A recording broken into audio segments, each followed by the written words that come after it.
The erasure of a human subspecies is largely painless to us if we know little enough about it. A dead Chinese man is of little import to us whose awareness of things Chinese is bounded by an occasional dish of chow mein. We grieve only for what we know. In Aldo Leopold's A Sand County Almanac, the author makes use of a collection of essays to argue for what he calls a land ethic, a responsible and reciprocal approach to the relationship between land and people.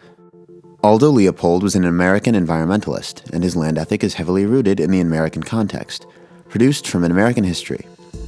While, much later, we will briefly cover this land ethic, our main focus will be elsewhere.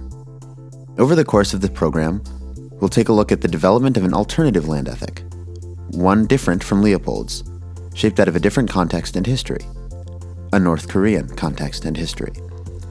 We will examine the recent history of North Korea and the struggle of the people who live there for freedom and independence. In learning this history, we will become acquainted with the ideology that drives the struggle, an ideology that puts humanity at the center of history as its driving force, an ideology called Juche. Finally, we will look at Juche's approach to the environment, Juche's land ethic. We'll see how this ethic, though different in form from what we're used to in the United States, is ultimately equally devoted to constructing a healthy, sustainable, mutual relationship between the Earth and the people who inhabit it. This will ultimately culminate in a study of the Taegyedo Tideland Reclamation project, an artificial land formation that is part of a nationwide campaign to terraform roughly 1,000 square miles of new land for the country.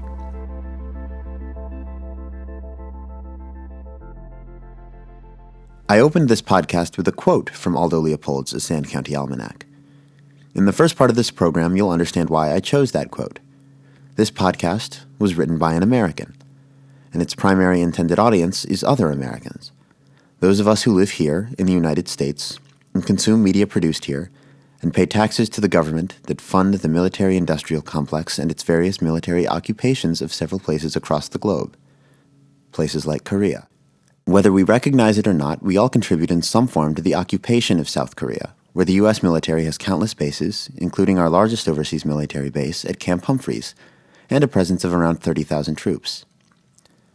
What's more, though, and what will be the focus of this podcast, is that we also contribute to the marginalization, suffering, and genocide of North Koreans. While the primary goal of this program is to gain an understanding of how a marginalized people resist their oppression through land relationships, a second aim of mine is to encourage you, the listener, to rethink your understanding of North Korea and the people who live there, and to guide you to a position of solidarity with North Koreans who, more often than not, are already standing in solidarity with you. I hope that this program offers new information and new perspectives, and that when it's over, our awareness of things North Korean will no longer be bound by an occasional apocalyptic tabloid headline. Before we look at Juche and land ethics and at Taegyedo, we have to start by looking at history. We have to understand how the country came to be in the first place, why there are two states sharing the Korean peninsula, and then how North Korea came to be the country that we think we know today, an impoverished and undernourished hermit kingdom hidden away from the rest of the world. I want to begin with a non-exhaustive rundown of some things we frequently hear about North Korea in U.S. media. We hear that it's the poorest country in the world, and that it spends what little money it does have on missiles and nukes rather than buying food to feed its population. We hear that everyone in the capital city of Pyongyang is an actor, and that all of the goods in the grocery and department stores are fake, cardboard. We hear that, in North Korea, love doesn't exist, and fathers aren't allowed to be kind to their daughters. And, of course, we hear about the evil dictator who bans everyone in the country from sporting his haircut, but also requires that everyone get it, who bans Mother's Day but forces everyone to celebrate, and who gets overthrown by his younger sister about once every 2 years. The point of this program isn't to inspect or debunk all of these myths, but none of them are true, and in the course of this program you'll hopefully come to see exactly how for many of them. The purpose, though, of discussing these myths is to demonstrate how ludicrous and contradictory Western portrayals of North Korea can be. We could spend a whole day running through every ludicrous misconception about North Korea that many of us have accepted as common knowledge. The byproduct of this misinformation is, all too often, otherization.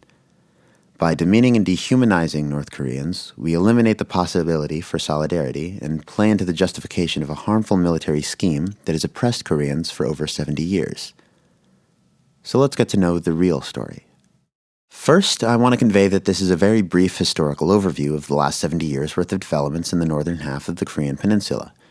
There are many important, inspiring, and tragic events that form essential parts of the North Korean story that I won't be able to cover. At the end of this program, I'll provide a list of all the sources that informed and inspired my research, which I encourage everyone to engage with in your own time. I also want to make a note about sensitivity. Parts of this story include descriptions of horrific acts of violence and conditions of suffering. I've tried my best to steer clear of engaging in a glorification of this violence and to treat it with as much sensitivity as possible. I believe that it's important for us as Americans to truly understand the horror that we are complicit in, as well as for us as learners to fully grasp the conditions that Koreans have overcome with their own native methodology.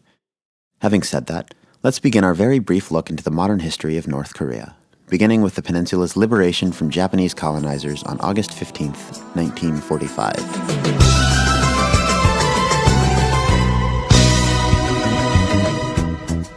It only took about 3 weeks after the Japanese surrendered for the United States to arrive on the Korean peninsula with its own horde of troops. Though the US didn't participate in actually pushing Japan out of Korea, that work was all done by the Soviets and various Korean guerrilla formations, we nevertheless felt that we had the right to impose our troops and our will on Korea. A deal was made with the USSR that would see Korea split into 2 occupation zones. A line was drawn along the 38th parallel that ensured that the 2 zones were of roughly equal size, but also ensured that the United States maintained control over Seoul, the capital city. The Soviets, who were much more concerned with the division of Berlin in the newly post-Nazi Germany, went along with this decision. Of course, there was a third party which felt entirely unrepresented by these arbitrary military decisions: the Koreans themselves. It's important to know that the line that was drawn in 1945 was not intended to be permanent, nor was it intended to represent an international border. The 2 occupation zones were meant to last until 1950, whereupon sovereignty would be restored to Koreans and the US and Soviets would depart. The Koreans, for their part, had disagreements about what kind of state to establish in the wake of independence. The most popular suggestion, though, was a broadly left-wing, but not explicitly communist, People's Republic of Korea. Inspired by their Soviet neighbor to the northeast, who had just won an anti-colonial war against invading Germans, and the communist Chinese to the north, who were winning a war against the nationalists, and then most importantly the communist Koreans, who had formed the bulwark of the local resistance to Japanese rule, many Korean people saw socialism and left-wing politics as the antithesis of colonialism and the key to gaining independence. After spending 35 years campaigning, and in the case of some, like the young Kim Il-sung, waging guerrilla struggle against colonialism, there were very few people who were willing to accept another occupation with open arms. Koreans began forming local provincial councils called People's Committees to oversee the governance of their newly freed peninsula.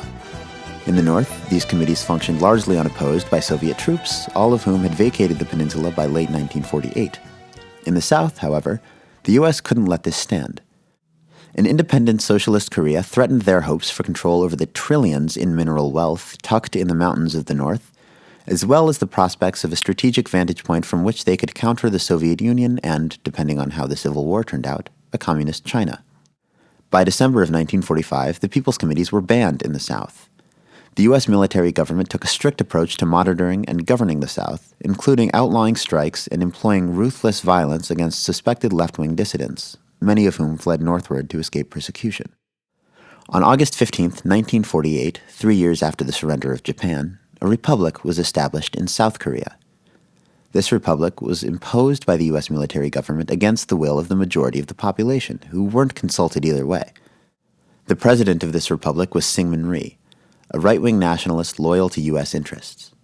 His administration was staffed almost entirely with former Japanese collaborators, and elections were rigged to ensure that the government sided with him. In response to the illegally imposed Republic of Korea, another republic was established in the north. This republic incorporated the locally formed People's Committees into its own administration. Free, legitimate elections that had taken place 2 years prior formed the basis for government representation. In these elections, the Workers' Party of Korea, newly formed from a merger of the Workers' Party of North Korea and the Workers' Party of South Korea, had emerged with a plurality of seats, and worked to push its agenda of land and wealth redistribution. So, with the Workers' Party at its helm, the Socialist Democratic People's Republic of Korea, the DPRK, was officially created on the 9th of September, 1948.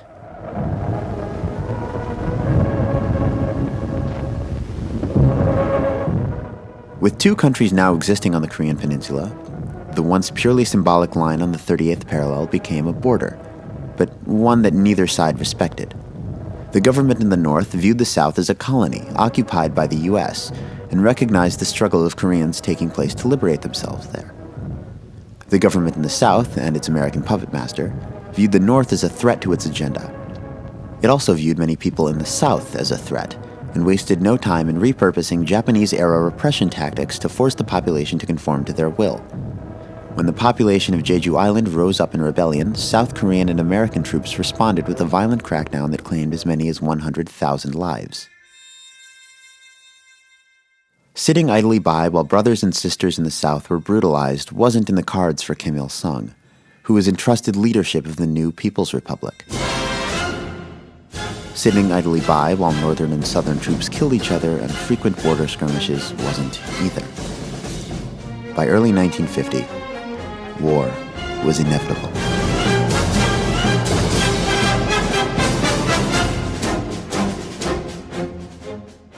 On the 25th of June, 1950, North Korean troops embarked on a campaign across the 38th parallel and down the Korean peninsula to expel the US and the puppet government in the south.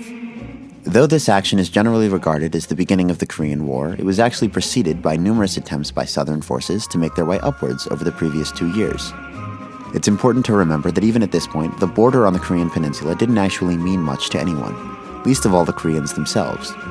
In this sense, the invasion by the North, as it's often framed, was roughly equivalent to an invasion of the Confederacy by the Union in the US Civil War. And, like our war, that of the Koreans began as a civil war, fought between two different groups of Koreans. On the one hand were those who valued independence, the majority of the population represented in the conflict by the North's Korean People's Army. On the other hand were those who welcomed American occupation for one reason or another. These people were a minority of the population and were represented by the South's ROK Army, made up of former Japanese collaborators as well as, eventually, US and UN troops. Within the first 3 months of the war, the Korean People's Army had managed to storm down the peninsula and gain control over about 80% of the South's territory, all but Busan. These easy victories came as a result of several factors. First were the major defections of troops in the ROK's army who were unwilling to fight their northern compatriots. Second was the cooperation of Korean citizens with the North's campaign.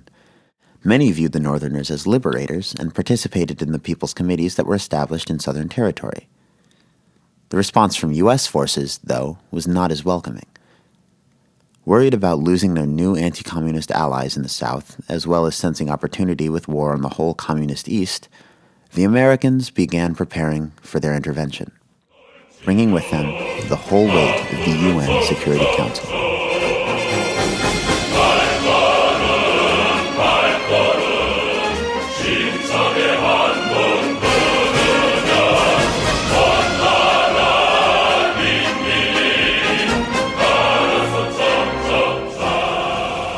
The American intervention turned the tides of the war instantaneously.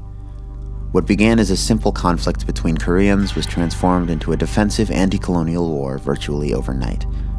Within 3 more months, the Korean People's Army was forced back across the 38th parallel and all the way up to the Chinese border, and the Americans didn't want to stop there. The plan was to smash through the Chinese border and invade the newly formed People's Republic of China, overturning that government and handing it over to Chiang Kai-shek. The Chinese had other plans. The Chinese People's Volunteers Army entered the conflict in late 1950 and, alongside a renewed Korean People's Army, repelled the U.S. back down to roughly around the 38th parallel. By 1951, the two sides were locked in a stalemate on the ground. For the next 2 years, a torturous air campaign waged by the U.S. ravaged the North until an armistice was signed on July of 1953. During this air campaign, the U.S. Air Forces dropped about 635,000 tons of bombs on North Korea, including 32,000 tons of napalm. For comparison, the U.S. only dropped about 500,000 tons during the Pacific Theater in World War II. North Korea today is the third most heavily bombed country in history. It's surpassed, of course, only by Laos and Vietnam, who were bombed in another U.S. imperialist war where one country was split in two in a crusade against communism. In North Korea, almost every building over 2 stories was destroyed. Infrastructure was eviscerated, and crucial swaths of farmland were rendered unusable. What's made clear by the US campaign against Korea is that North American and European forces didn't value Korean life. US troops reported regarding the Koreans as animals rather than people. Somewhere between 1 million to 4 million lives, that's how many civilians perished in the war, were seen as expendable, as long as US interests remained intact. The realities of the bombing campaign, as well as the crimes committed by the US and UN forces on the ground, get a lot uglier. But we're not going to talk about them today. I'll provide sources at the end so that you can learn on your own about what we did over there. The Koreans in the North would prefer that you knew, and they've created plenty of resources to teach people in the hopes that their story isn't forgotten. American and other sources corroborate these accusations too, so don't worry about me feeding you Kim Jong-un's personal propaganda. For now, let's get back to history. It's July 1953, and the DPRK, China, and the US have just signed the armistice putting an end to the combat on the ground and in the sky. Though, legally, the war is still ongoing, the fighting is over. Though there were occasional border skirmishes and a close call for war reignition during the Vietnam War era in the late 1960s, the 40 years following the signing of the armistice were relatively uneventful. The Koreans in the North rebuilt their destroyed industry and established a kind of business as usual. For the first several decades, the North was actually the more economically prosperous of the two countries on the peninsula, and its robust welfare state, including free healthcare, education, housing, and food, enabled the population to enjoy living standards well beyond capitalist countries at similar levels of economic development. This period also saw the development of a new ideology indigenous to Korea. While the DPRK's foundations remained rooted in the Marxist-Leninist thought that underpinned the entire Eastern Bloc, Kim Il-sung, alongside his son and eventual successor Kim Jong-il, began developing an ideology that they felt answered questions that Marxism missed and was necessary in the building of an independent socialist society. That ideology is called Juche. We'll return to it in a moment, but first we should talk about some of the challenges that the DPRK faced in this period, ones that will soon come to dominate the country and shape public perception going into the 21st century. The biggest challenge that the Koreans in the North faced was a serious lack of farmland. If you look at a topographical map of northern Korea, you'll see a country covered almost entirely in mountains. Though they provide a great source of natural beauty and rare earth minerals worth trillions, the stony mountains of Korea aren't conducive to agriculture. Only a small portion of flatlands in the southern reaches of the country and alongside the coasts are arable, and even then, some of this land can only sustain simple crops.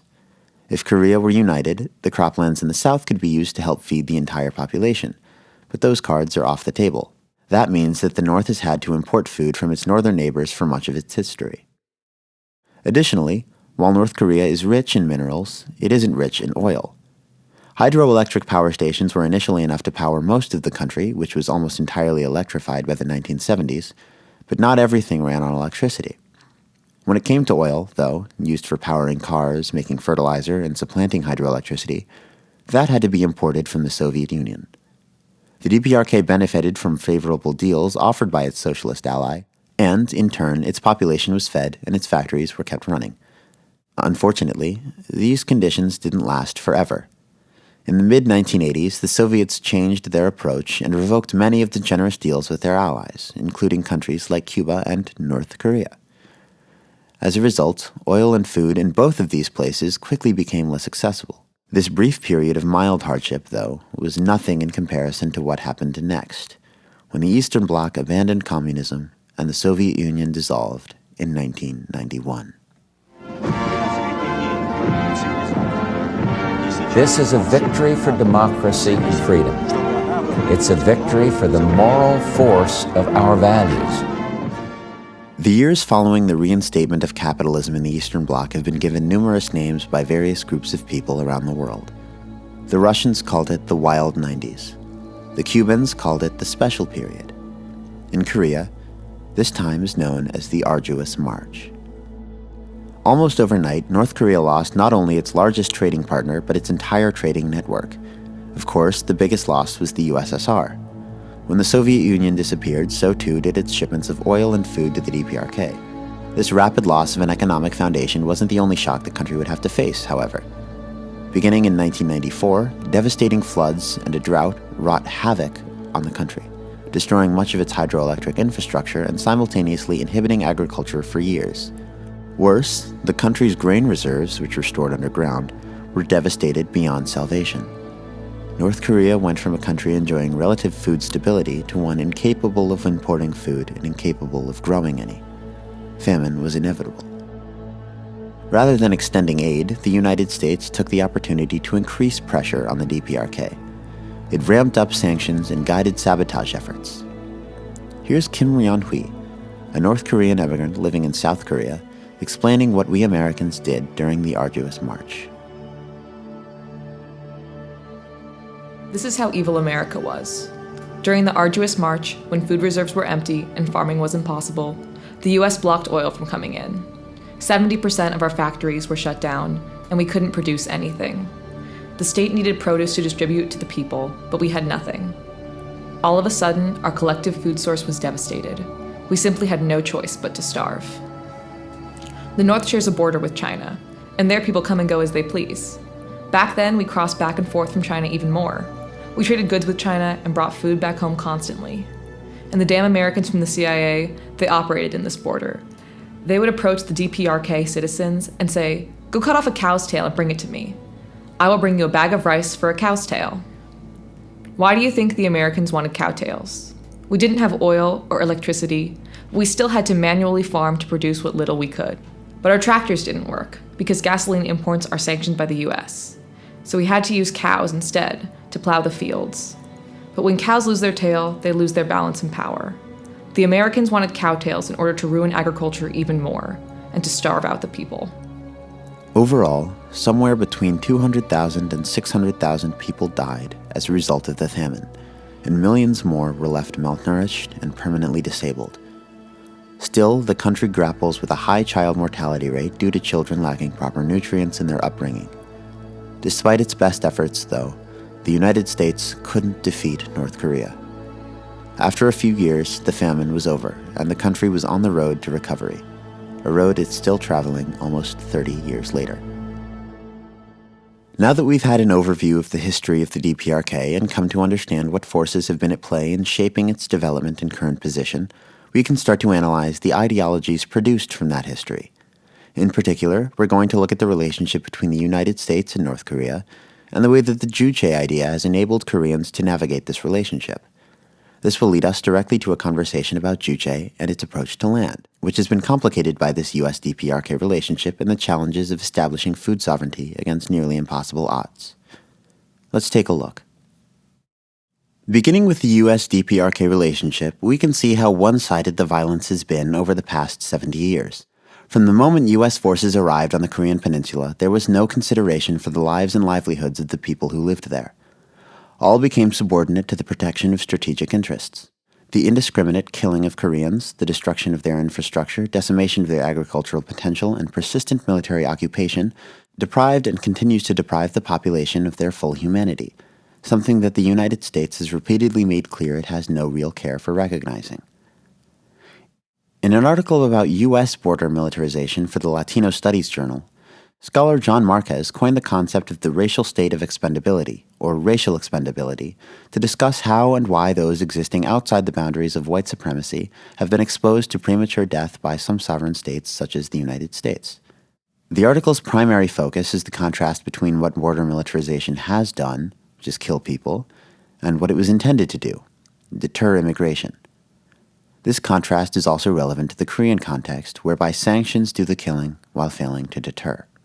In Marquez's analysis of racial expendability, he discusses two ways in which violence is inflicted on those deemed expendable. The first is inflicting death, direct targeting and killing. The horrors leading up to and during the Korean War can be described as thus. The second, though, is much more passive. This is letting die, wherein a sovereign state allows or encourages the dying of those deemed expendable. I believe that it's this letting die that has characterized the U.S.'s relationship with the DPRK since 1953. By dividing Korea, sanctioning the North, sabotaging attempts at recovery, and refusing to offer any more than the most bare of food aid, the United States has allowed and encouraged the premature death of millions of North Koreans. When I first read about the sanctions, I drew parallels to the effects of marginalization faced within the United States.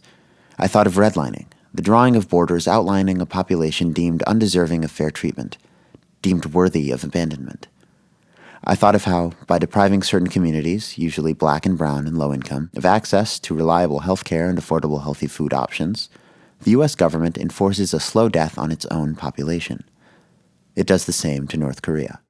By disseminating propaganda through State Department mouthpieces such as Radio Free Asia, the U.S. government and various right-wing NGOs like the NED have gotten us, the U.S. population, on board with this murderous campaign.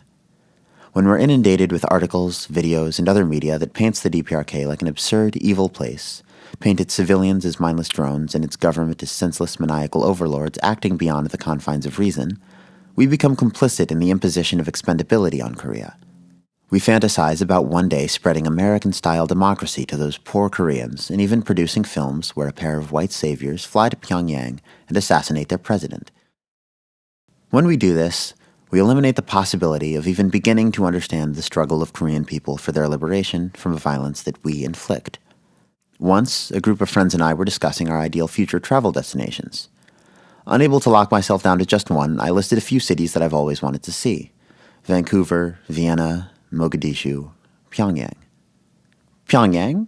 Like North Korea? Came the reply. How could you ever support a government that starves its own people? This response upset me for a few reasons.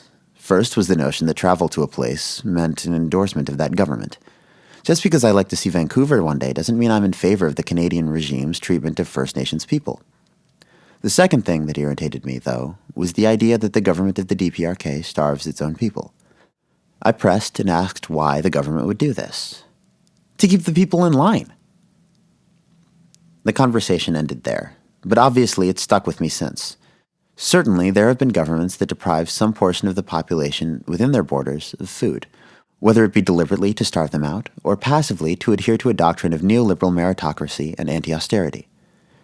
The concept that a government would starve all of its people, though, is ridiculous, especially for the purpose of keeping them subservient. A lack of food has been central to almost every major revolution in modern history, something that the North Koreans are intimately familiar with. From listening to this podcast, you're hopefully familiar with the real reasons the DPRK struggles with food. What may still be unclear is exactly what the government has done to solve this problem, particularly since the end of the arduous march. In order to understand this, we're going to have to look at Juche, the homegrown ideology crafted to elevate the Korean Revolution and provide a roadmap for the building of socialism.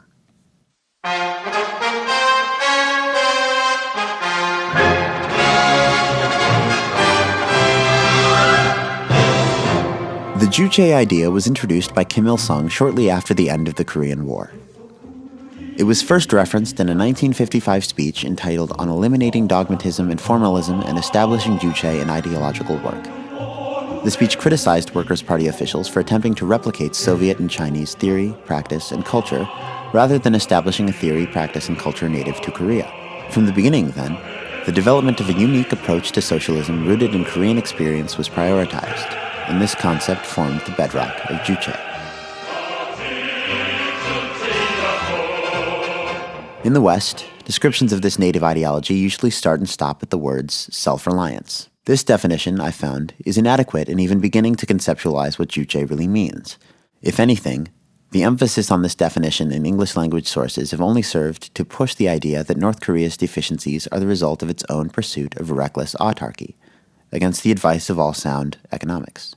Conversely, Betsy Yoon, a Korean-American decolonial activist and Korean peace organizer with Norutol, described Juche as a critical way of creatively and independently developing solutions specific to one's own conditions.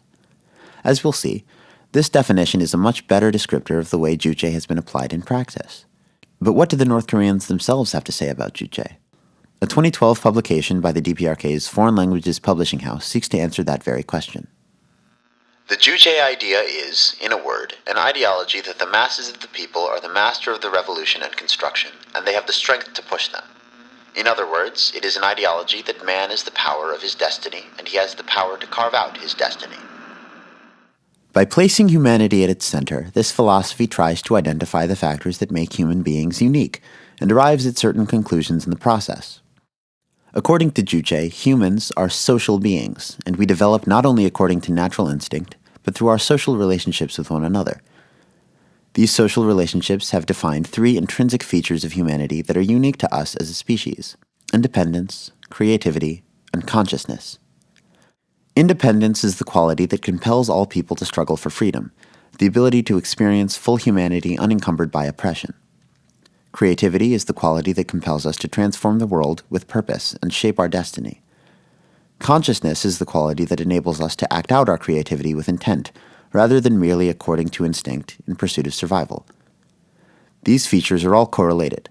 Consciousness is necessary for the application of creativity, and creativity is necessary for achieving independence. Underlying all of these features is the notion that the world is dominated by mankind, which is to say that both nature and society are in the service of man in the pursuit of independence. Some Marxists have described Juche as an idealist philosophy, one that places human consciousness above material reality. Most adherents of Juche disagree, insisting that Juche is an elevation of Marxism-Leninism rather than rejection of it. Though mankind's role in the world is the central question it seeks to answer, it claims that this position is informed by material reality. A person's consciousness allows them to take their material conditions and use them creatively in pursuit of independence. According to Juche, revolutions such as the Russian, Chinese, and of course Korean Revolution wouldn't have been possible without the people creatively responding to their conditions with agency to transform society. Here are some elements of North Korean society cited as examples of Juche in response to the adverse conditions the country has been subjected to by the U.S. One prime example is also a common sight in many of the DPRK cities, most notably Pyongyang. This is the famous Pyongyang traffic lady. As electrical shortages are a problem for the country, using electric lights to guide traffic on main streets has long been unreliable. As a response, extravagantly costumed traffic guides of both genders have been hired to guide traffic at major intersections. These traffic guides, especially the women, have become a major staple of the country, all while allowing the DPRK to direct its often unreliable electricity supply to more pressing sectors. Another response to unreliable energy can be found in North Korean villages in the countryside. Though the country was fully electrified by the mid-1970s, the electrical services to the more remote and rural areas have suffered since the flooding of the 1990s damaged hydroelectric power stations, and Soviet oil imports stopped entering the country. As parts to repair broken hydroelectric stations have been hard to come by, and restored electricity is generally diverted to factories and hospitals, another solution was necessary to enable rural households to keep the lights on. This solution has been developing solar and wind energy. In recent years, the DPRK has embarked on a massive campaign to renovate every rural village in the country, bringing them into the 21st century. When new households are built, they are equipped with solar panels and small windmills that provide just enough electricity to power each home. For unrenovated homes, installable solar panels have been made available. This allows each household to achieve electrical sovereignty rather than being subjected to unreliable power from the grid. Leaving electricity and moving into fashion, another example is found in North Korea's famous clothes. In the country, cotton and synthetic fibers have been hard to come by due to sanctions. Importing clothes for the whole population isn't an option either. So, many clothes in the country are made of vinylon. Vinylon is a fiber made from anthracite coal and limestone, abundant in the country. The material is hard to dye, contributing to the monogamous green-gray look often associated with North Koreans, but it is their own. In fact, the Koreans call it Juche fiber. These applications of Juche, as well as many others that tie into the robust welfare state I described earlier, have enabled the DPRK to survive and, at times, thrive in spite of the brutal and ever-worsening economic embargo and sabotage it has been subjected to. North Korea has an estimated GDP per capita of about $640, according to the UN. This places it in the bottom 15 poorest countries in the world, alongside the DR Congo, Afghanistan, Malawi, Eritrea, the Gambia, and Tajikistan, just to name a few. Despite this apparent poverty, though, North Korea performs far better than all of these countries in several areas. The DPRK's life expectancy is just over 72 years. The average life expectancy of these other nations at similar levels of development is only 65. The DPRK is actually on par with the world average in life expectancy, which is about 73 years. Their adult literacy rate is also around 98%, far exceeding the 65% average of similarly developed countries. It's clear that these smart and inventive strategies have allowed the DPRK to punch well above its weight. Unfortunately, there is still one area where the DPRK massively underperforms. As you might have guessed, this area is in food. A considerable amount of North Korean citizens are undernourished, and though the famine is over, this continues to be a serious challenge for the country. Nevertheless, Juche hasn't neglected this issue. In fact, over the 70 years of its existence, the DPRK has produced a plethora of inventive solutions to meet this challenge. Everything I've told you so far has served to contextualize what we're going to talk about next. I hope that this long introduction has been interesting enough to keep you listening, because now we're going to begin our foray into Korea's efforts at food sustainability and Juche's relationship with the environment.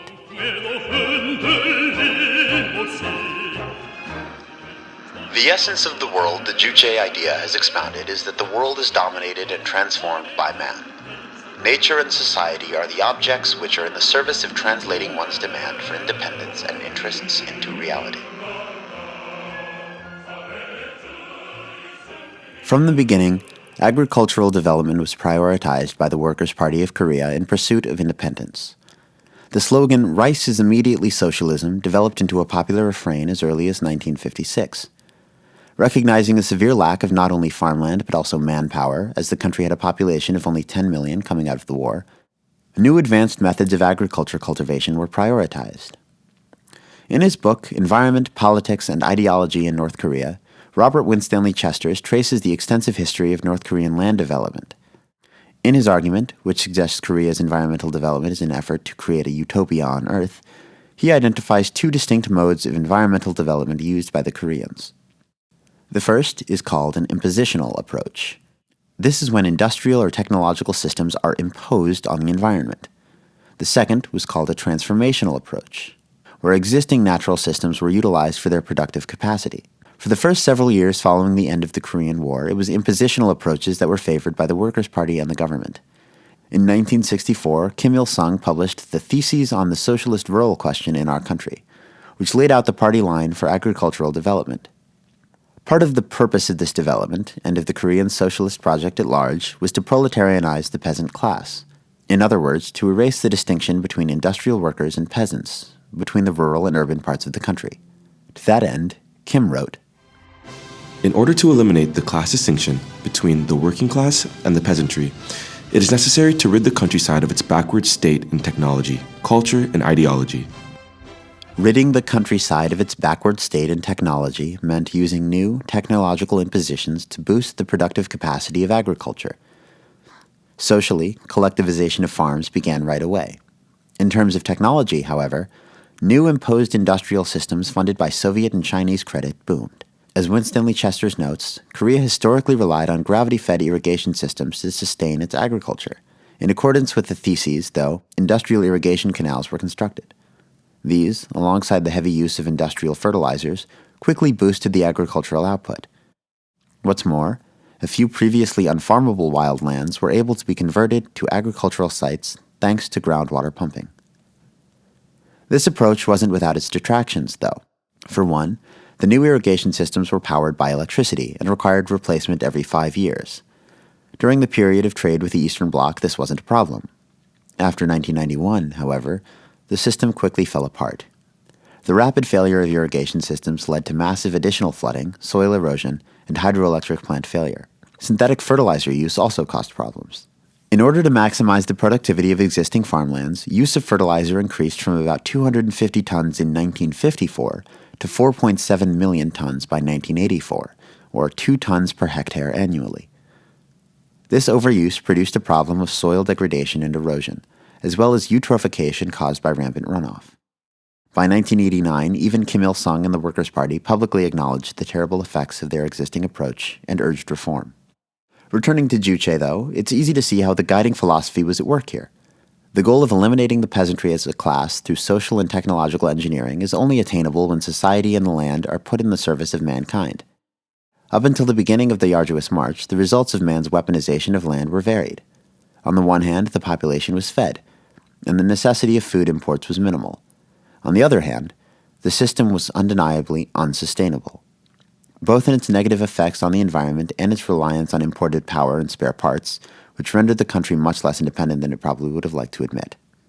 It's important to remember that, had the country been allowed to develop on its own as a complete, unified nation, it likely wouldn't have needed to rely as heavily on intensifying its agriculture.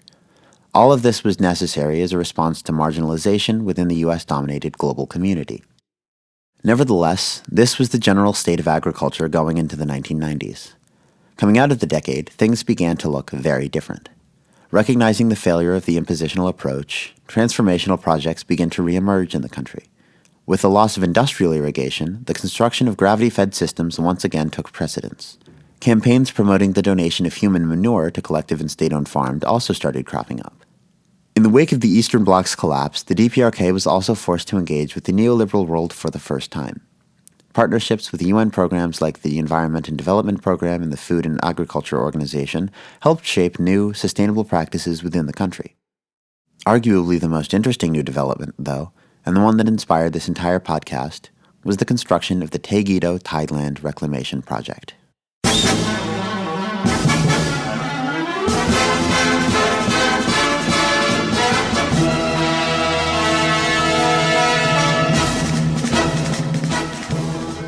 The Taegyedo Tideland Reclamation project was completed on the 30th of June 2010, but it was actually first conceptualized decades prior as a unique way of mitigating the challenges posed by the country's little arable land. Essentially, Tideland Reclamation proposes locating large swatches of shallow underwater plains and constructing large dams and irrigation systems to drain those areas, thus creating new land that could be put to use in cultivation. On October 11, 1968, Kim Il-sung delivered a speech entitled "For the Large-Scale Reclamation of the Tidelands" to a consultative meeting of workers in charge of land development. It was this speech that formally introduced the idea of land reclamation to the country. Here's what he had to say about the potential role of the project in the country's future. Tideland Reclamation is really an interesting large-scale project for remaking culture. If we carry out this work successfully, we shall be able not only to expand the area of arable land and increase cereal production so as to solve the food problem satisfactorily, but also to set a good example to future generations. The reclamation of vast tidelands will enable us to convince posterity that they will be prosperous even though the population increases, and they will follow our example and develop the tidelands on their own and thus solve the food problem. We must undertake tideland reclamation on a large scale to obtain much more land and pass it on to future generations. Prior to the proposal of tideland reclamation, North Korean field surveyors identified 120,000 hectares, or 463 square miles, of tideland that could be reclaimed. According to Kim Il-sung, reclaiming this many hectares would enable the feeding of an additional 2 million people in the country. Such an addition would go a long way towards weaning away reliance on destructive habits like the overuse of fertilizers, as well as dependence on Soviet and other trade. Despite the speech, though, the country at large seemed generally uninspired by the project. Perhaps the pursuit of impositional land administration strategies was simply too convenient in the short term. Either way, actual tideland reclamation was put on the back burner and remained deprioritized until the 6th Congress of the Workers' Party in 1980. By 1980, things in the global socialist camp were changing. Though this was still a few years before the liberalization schemes that would ultimately undo Europe's first attempt at building socialism, economic growth across the bloc was stagnating. This was also the case in socialist Korea. Also, the negative environmental impacts of land management strategies within the country were beginning to reveal themselves.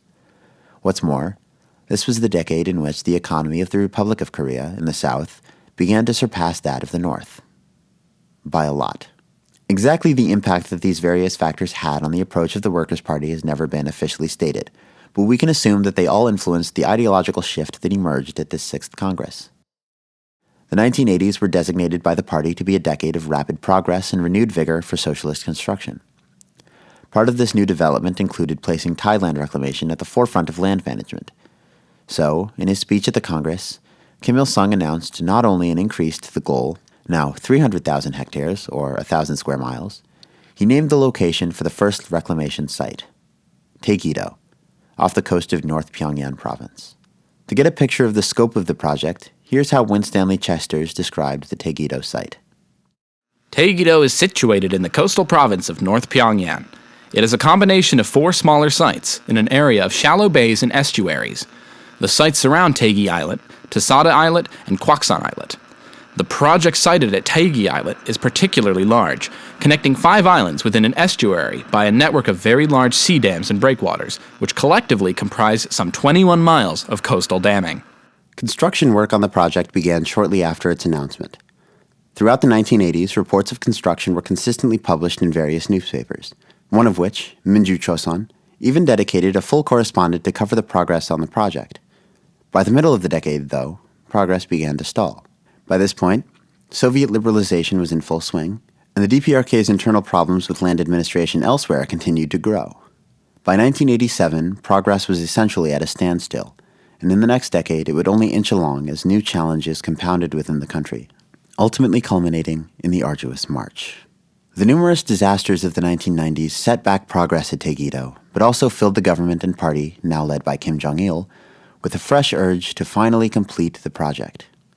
The implications of Tideland reclamation also took on a new meaning entering the 21st century.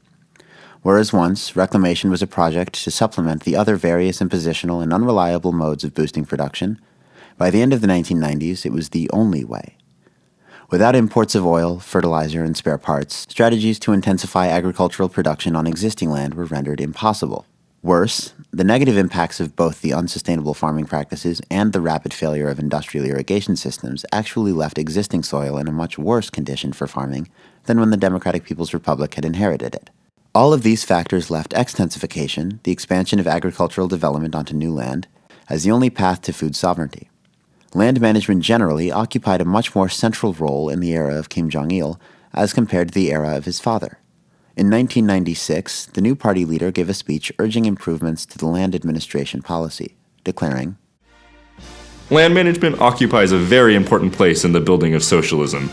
Only when we undertake land management properly can we enrich our country, our motherland, and ensure that our people lead an independent and creative life. Proper land management and environmental protection are a world trend." Simultaneous to this shift in land politics was a transformation in the overall ideological direction of the country. While the Juche idea remained the guiding philosophy of the Workers' Party, it was paired with a new ideology crafted by Kim Jong-il, known as Songun. Songun emphasized the role of the People's Army in guiding the revolution, putting it forward as the leader of the working class.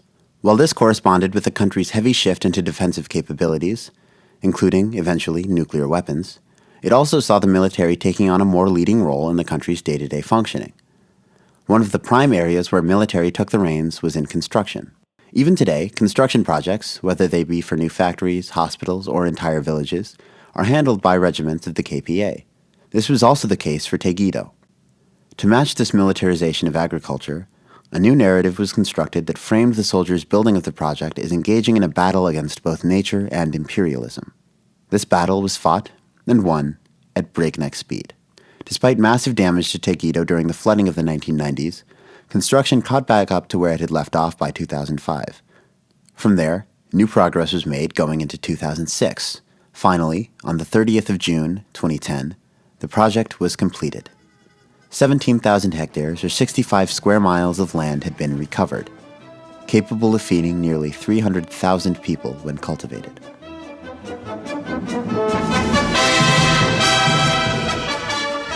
The project's completion was a momentous victory for the country. A ceremony was held, and the local government body most responsible for directing the completion of the project was awarded the two highest honors in the country, the Order of Kim Il-sung and the Kim Il-sung Prize. Following the project's completion, new reclamation efforts cropped up all along the western coast of the DPRK. These new projects also primarily serve agriculture, but some also seek to serve dual roles.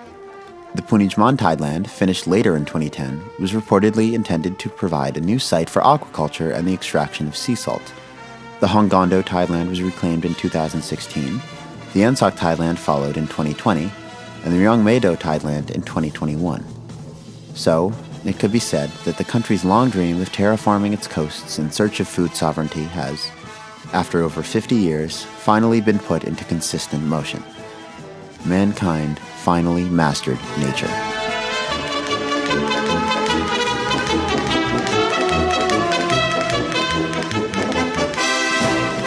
When I first heard about the Taegyedo project, I immediately thought about what the ethics of such a project would be.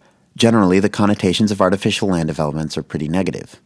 I think about Dubai's slew of man-made islands involving tons of sand dredged up from the seabed to create various luxury vanity projects for the wealthy. I think about China's use of similar strategies to build special economic zones. These aren't the kinds of projects that signal ethical virtue.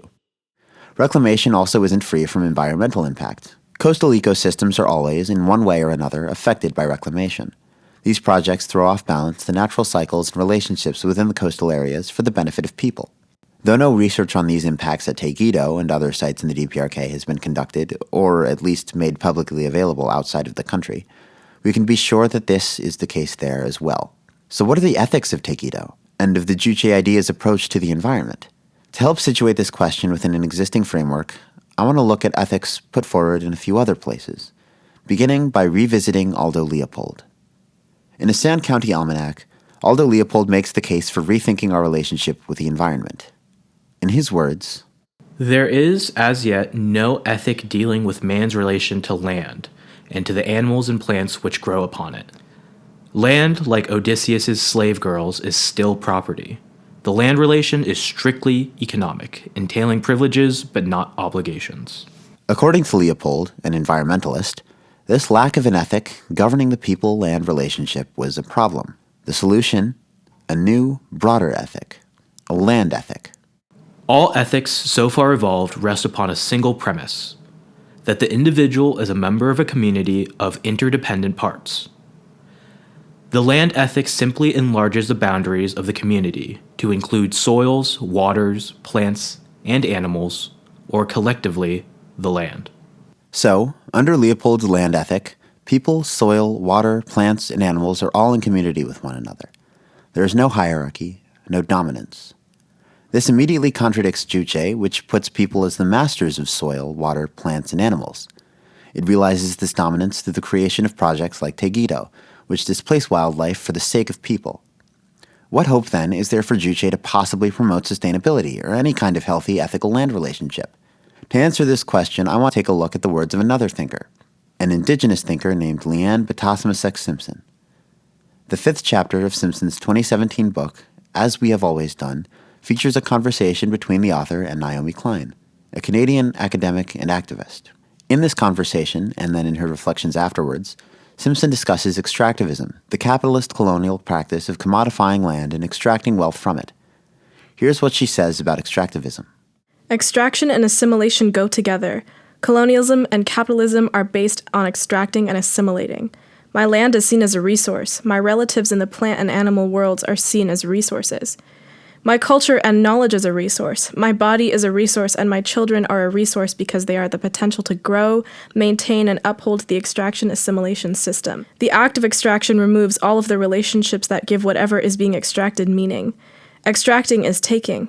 Actually, extracting is stealing. It is taking without knowledge, without thought, care, or even knowledge of the impacts that extraction has on the other living things in that environment. That's always been a part of colonialism and conquest. We might want to see this extractivist ethos as an opposite to the land ethic proposed by Leopold. Certainly, the two are entirely incompatible. What's interesting, though, is that this capitalist colonialist approach is also incompatible with Juche. Juche, as a product of socialism, rejects capitalism and colonialism. It rejects commodification. So we end up with something situated between emphasizing community with land and commodification of it.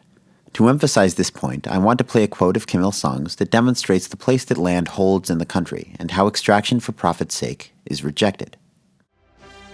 Once, our economic officials suggested that a gold mine be developed on Mount Myeohong. I did not agree with them, however, as Mount Myeohong is the most noted of the 5 beautiful mountains in our country, and the development of a gold mine on it might spoil its beauty. I explained to the officials the need to preserve the beautiful scenery of Mount Myeohong, even though we might not be able to mine several tons of gold.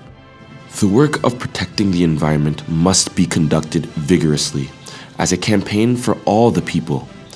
This work is for the masses and should be conducted by them.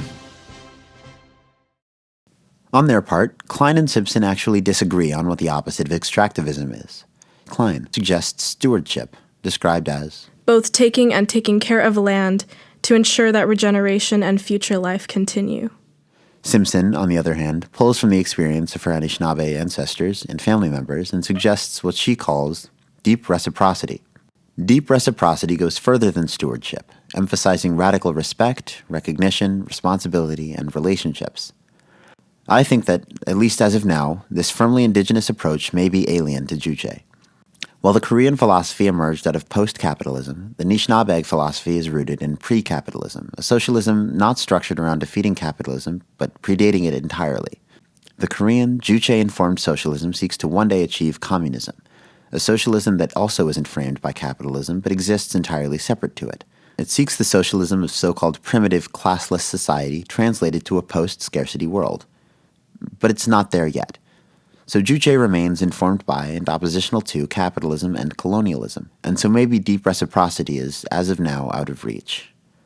What isn't necessarily out of reach, though, is Klein's more tame conception of stewardship. I believe that if we were to take this concept, the taking while also taking care, we could find a lot of common ground with Juche. This idea, I think, retains one core element of Leopold's land ethic without necessarily putting humans and land on a relationship of mutual footing. Juche avoids extraction, avoids commodification, but at the same time doesn't inherently elevate non-human animals or plants to the same level as human beings, or directly suggest a community between them. In Juche, land is to be protected because of its benefit to humanity, not out of mutual consideration for the land as an equal. Nevertheless, the land will be protected. The benefit land brings to humanity is its capacity to serve us in our pursuit of independence. Mere decades of capitalist colonial extractivism have taught us how unsustainable an anti-land ethos is, how quickly it leads to our assured destruction. Centuries or more of indigenous knowledge have told us exactly how the land needs to be treated in order to maintain our collective survival, and therefore our liberation. As we have seen, Juche is flexible. When the strategies employed prior to the arduous march failed, the people reassessed and adopted new strategies in keeping with their new era. So why wouldn't the people be able to again change their outlook to include stewardship? Why should Juche and Klein's or even Leopold's ethics be mutually exclusive? If stewardship practices are necessary for humanity's long-term survival, Juche will lead the people to those practices. The trouble, though, is that North Korea is at war. Not only is it at war, but it's at war with an imperialist power, arguably the imperialist power, and one with a history of brutal extraction both within its borders and around the world. One could be sure that if the US got its way, Kim Il-sung's Mount Myeohyang would not only host one, but several gold mines, and its beauty and importance to wildlife would be plundered. If you haven't seen any pictures of Mount Myeohyang, by the way, I encourage you to look it up. It's gorgeous. The US has demonstrated, though, that it has no care for the people in Korea, much less its ecosystems, its wildlife, and its biodiversity. But this condition of being at war has necessitated numerous sacrifices for the Koreans. In order to protect themselves and their land, they've had to develop their country, build a so-called modern economy that transforms raw materials into commodities to be exchanged with foreign countries for money. That money has needed to be spent on the development of defense capabilities, including firearms, intercontinental ballistic missiles, and nuclear warheads. Mining for coal and uranium, among other minerals, has sustained the Democratic People's Republic of Korea against the threat of annihilation from the United States, a threat that every single US president in the 21st century has made. So yes, I'm arguing that Juche is sustainable, or at least inclined toward sustainability, but anti-colonialism and anti-imperialism aren't.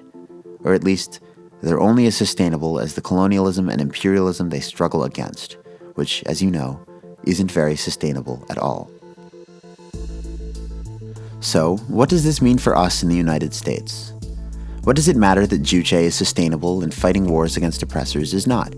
What can the Korean struggle teach us? Well, from the struggles of Korea, we learned that independence is necessary for the development of a universal, just land ethic.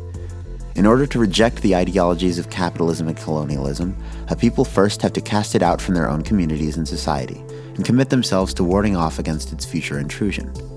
As an American, I have to recognize my country's role in trying to subvert Korea's independence and topple its socialism. America is Korea's oppressor. We in this country are all in some way complicit in delaying true sustainability in Korea. It's our responsibility, then, to take up the fight and help expel the capital colonial ethos from our own land. Only when colonialism is eradicated from the world can independent people let down their defenses and commit themselves fully to the development of a stable relationship with the land, unencumbered by the threat of invasion and the suffering of slow violence and slow death. We must all commit ourselves to pushing out colonialism and capitalism where we are, as the Koreans have done in the North, and are fighting to do in the South. hope this podcast has inspired you in some way to do just that. And I hope it has inspired you to know things North Korean, as Leopold might put it, as well as to know things human in general. The Koreans are far from the only people struggling for their liberation. Struggles are taking place in the Philippines, in Western Sahara, in Argentina, at home in the United States, and in every other country in the world, and we should learn about them. Not only do they all have vital lessons that will teach us more about what we need to do in our own struggles, but also, by learning about other people, by knowing them, we become committed to them. By studying others, we find that our liberation is bound up in theirs, and from that point we can link arms and fight together. We have to. The struggle may be ugly, but our collective victory will create the most beautiful world imaginable. Thank you for listening. I'd like to add a brief note about the use of Western sources to inform this podcast. I, as well as several of the people who provided feedback on this project, were concerned about the Western sources that helped inform my research. Of course, Western scholarship has long been a legitimizer of violence and marginalization, of imperialism and white supremacy. This was a concern of mine from the beginning, especially when tackling a topic where credible research is so scarce. If I had the time and the language proficiency, I would have tried to avoid using Western sources almost entirely, rather relying on Korean and perhaps Chinese scholarship. Unfortunately, that was never really an option, especially given the suspicion of such sources here in the United States, where my intended audience is. Fortunately, I've been lucky to find Western scholarship that's generally respectful of the DPRK and its history. Every Western source I used, most notably the works of Bruce Cummings, Stephen Gowans, Noah Cullen and Brendan James, and Robert Winstanley Chesters, approached their research in good faith. I was glad to see how the subject matter was generally handled without condescension. They discussed the DPRK like it was any other place, a refreshing change of pace compared to most of the articles, books, documentaries, and everything else that play more to sensationalism than anything resembling respect. Of course, some of these works were still written with a heavy liberal bias. It's difficult to imagine any mainstream American publisher signing off on anything else. But this project wouldn't have been possible without them.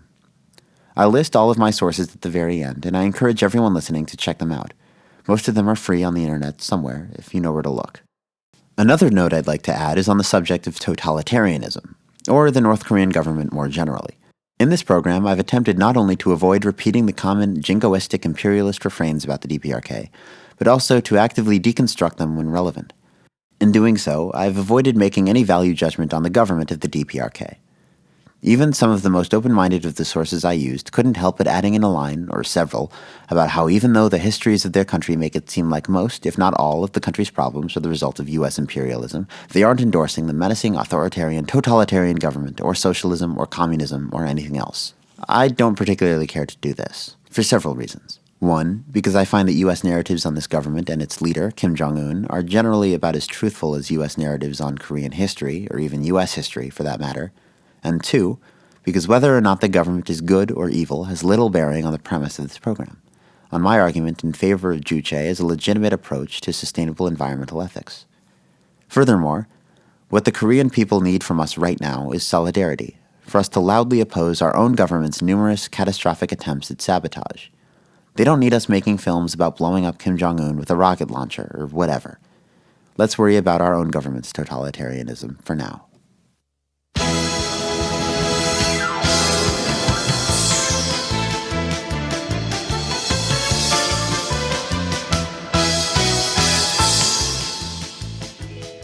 Here is a list of all of the books, chapters, articles, documentaries, podcasts, and concept that informed and inspired this program, in alphabetical order by author surname. After, I'll also be giving a special thanks to those who helped me along the way. The Concept of Slow Death from Lauren Berlant, the article Impact of Land Reclamation and Agricultural Water Regime on the Distribution and Conservation Status of the Endangered Suian Tree Frog by Borzi et al., the book The Korean War, A History by Bruce Cummings, the book Juche Idea, Answers to 100 Questions, published by the Foreign Languages Publishing House, the book Patriots, Traitors, and Empires, The Story of Korea's Struggle for Freedom by Stephen Gowans, the third season of the podcast Blowback by Brendan James and Noah Cullen, articles from Kim Il-sung, including On Eliminating Dogmatism and Formalism and Establishing Juche in Ideological Work, Theses on the Socialist Rule Question in Our Country, Report to the 6th Congress of the Workers' Party of Korea, For the Large-Scale Reclamation of the Tidelands, and On Improving the Work of Protecting the Environment, the article On Bringing About a Change in Land Management by Kim Jong-il, and the article on bringing about a revolutionary turn in land administration by Kim Jong-un.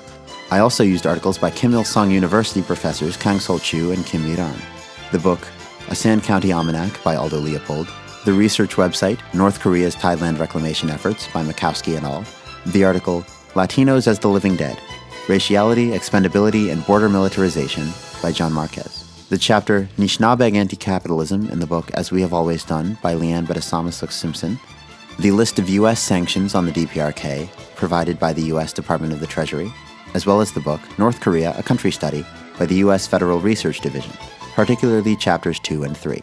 The book Environment, Politics, and Ideology in North Korea by Robert Winstanley Chesters, particularly chapters 1, 2, and 4, and the documentary Loyal Citizens of Pyongyang in Seoul by David Yun. I would also like to extend a special thanks to Jaso Win, Keya Gupta, Skylar Masuda, Sebastian Fish-Matherin, and Nicholas Lin for providing the voices of Aldo Leopold, Leanne Bedasamasuk-Simpson, Kim Ryeon-hui, Kim Il-sung, and Kim Jong-il, respectively. And special thanks to Jeremy Martin for fulfilling the role of Robert Winstanley Chester's last minute. I would also like to thank Professors Amy Bong and Shireen Sherrod Johnson for facilitating the class that inspired me to research, write, and record this podcast. I'd like to thank @SarahJade at PSA on Twitter for helping me locate certain quotes from Kim Il-sung. I'd also like to thank all of my friends for putting up with my constant rambling about Juche and the DPRK every time I learn something new and mildly interesting. You know who you are. And lastly, I'd like to thank all of you who have listened this far for enabling this project to survive as more than just some % of my grade for a class I took in college. Now, I invite you to enjoy the rest of this performance of the song My Country is Best by the Wang Jae-san Light Music Band.